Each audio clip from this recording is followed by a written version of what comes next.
Paddington's back, and this time he's in Peru. So let's talk all about his new adventure.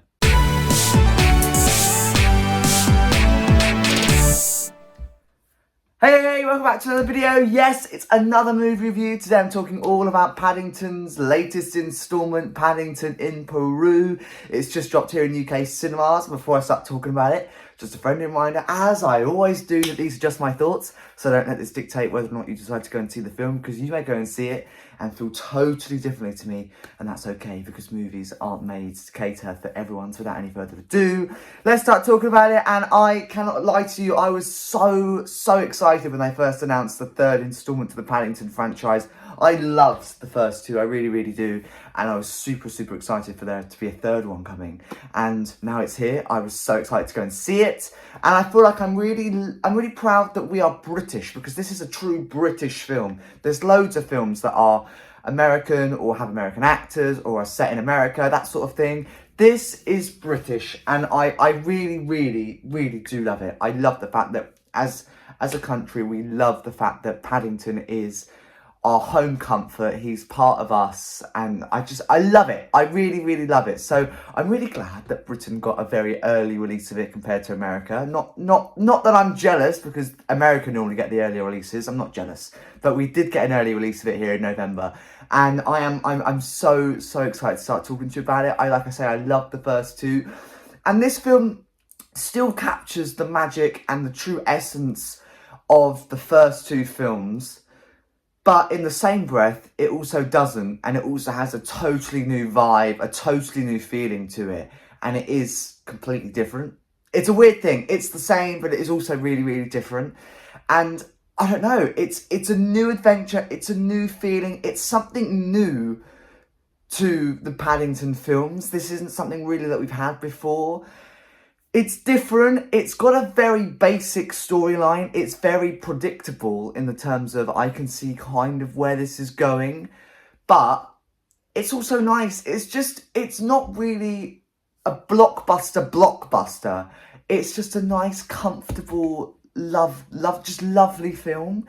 It really is. And the only thing I would say about this film is I loved Sally Hawkins as Mrs. Brown in the first two films.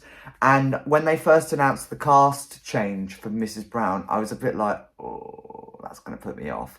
And I'm not going to say it didn't bother me, because it did, but it bothered me less than I thought it would.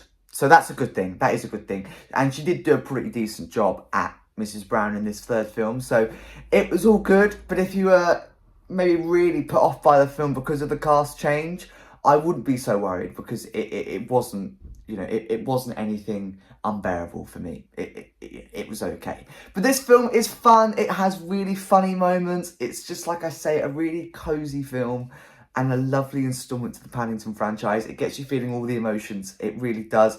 There are moments where I was in tears at the end of this film, because I'm not going to spoil it, because I don't like spoiling these movies in these movie reviews, but it almost feels like, okay, here we go. This is going to be the most beautiful end to this trilogy of films. Whether or not it is the end of this trilogy of films, I don't know, but you'll see when you go and see the film. But it really is such a lovely film. A lovely cameo with Hugh Grant at the end of this film, so make sure you stick around for the end credits, because there is a post-credits scene. I just don't know what else to say about this film. It is what you would expect from a Paddington film. It has everything you would expect from a Paddington film. It has the same essence, the same magic, but it also has a totally new feel, a totally new vibe, because this is Paddington in Peru. Do you know what I mean? It's completely different. I do feel like the Brown family aren't really as a priority in this film. They're not really spotlighted, but that's because this story has a totally different plot compared to the first two films, where it was Paddington settling in and living with the Brown family, whereas this is him going to Peru. So, you know, it's different. So in that respect, it's understandable why the Browns family are sort of pushed to the background throughout the majority of this film, and only kind of brought to the spotlight as and when they need to. There were a few bits that were like, oh, it doesn't make too much sense, but you have to remember this is a kid's film, and like I say, it is just a really comfortable film. It's a comfort, cosy film to go and watch. And you know what? There's nothing else I can say about it.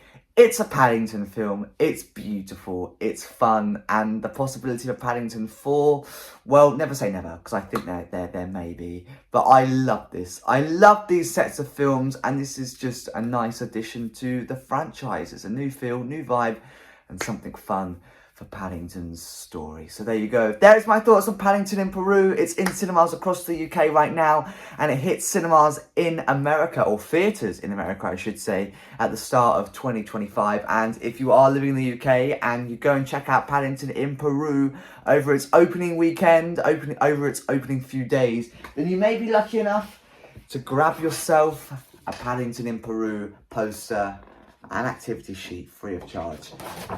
So head down to your local cinema and you may be lucky enough to grab some of those. Before I wrap up this movie review, what to rate it out of 10, and I'll be adding it to my DVD collection to join the first two. Well, I'm giving this film a solid 8 out of 10. 8 out of 10. It's lovely. It's lovely. It's another Paddington film. It's what you would expect with a bit of a different feeling, and it is just such a lovely British film. I really do recommend it. And we'll be adding it to my physical media collection. Well, I'm sure you've already guessed. Yes, I will be. 2 will become 3 very, very soon. So there you go. There's my thoughts on Paddington in Peru. Like I say, in cinemas across the UK right now. And as I have just mentioned, if you head down to your local cinema, you may be lucky enough to go and get that poster and activity sheet. So do go and do that if you know you want to go and see this film. And as always, in the description below is the movie plot, a link to the movie trailer, and a link to my movie review playlist, which features every single movie review that I've ever done. And as far as I'm concerned, the next movie review that will be hitting your screens is Wicked. So stay tuned for that. And other than that, thank you very much for watching, and I hope to see you in another video very soon.